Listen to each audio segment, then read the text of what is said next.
From the Detroit Free Press, I'm Robin Chan with today's Voice Briefing. It's Thursday, January 9th, 2025.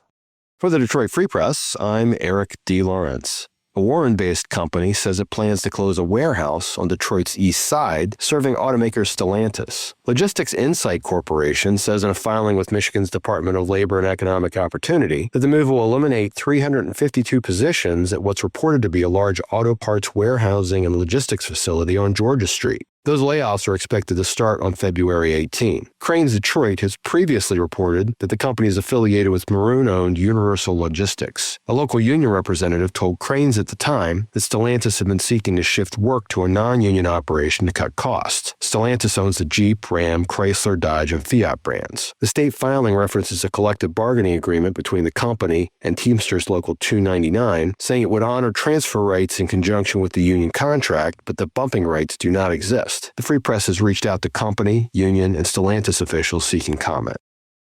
I'm Paul Egan reporting for the Detroit Free Press. Ongoing conflict between the leadership of the Michigan State Police and its officers has intensified. Unions representing MSP troopers and command officers filed a formal complaint Tuesday with the State Ethics Board, alleging misconduct by agency leadership. The Free Press has requested a copy of the complaint, but details of the allegations were not immediately available Wednesday. The Troopers Union has expressed unhappiness and a lack of confidence in Colonel James Grady, who was appointed by Governor Gretchen Whitmer in 2023. The Command Officers Association accused Grady of being untruthful when questioned about an exam rigging scandal at the Flint Post. A spokeswoman for Grady said she's confident that MSP leadership has conducted itself in accordance with state ethical requirements. The Ethics Board, whose members are appointed by the governor and whose findings are only advisory, isn't scheduled to meet until early March.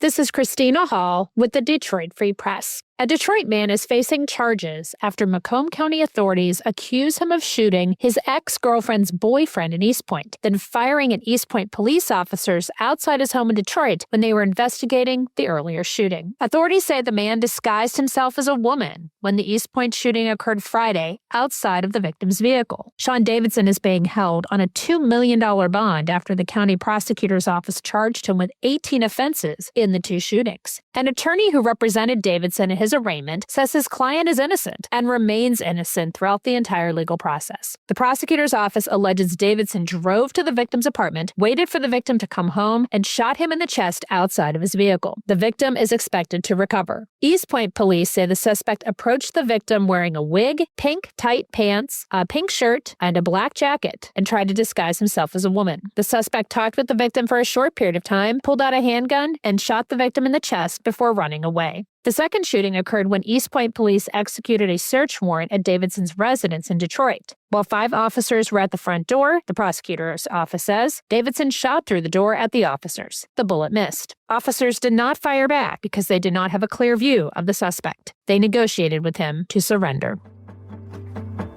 Find more from the Detroit Free Press on freep.com. That's FREEP.com. Thanks for listening, and you'll hear more from us tomorrow.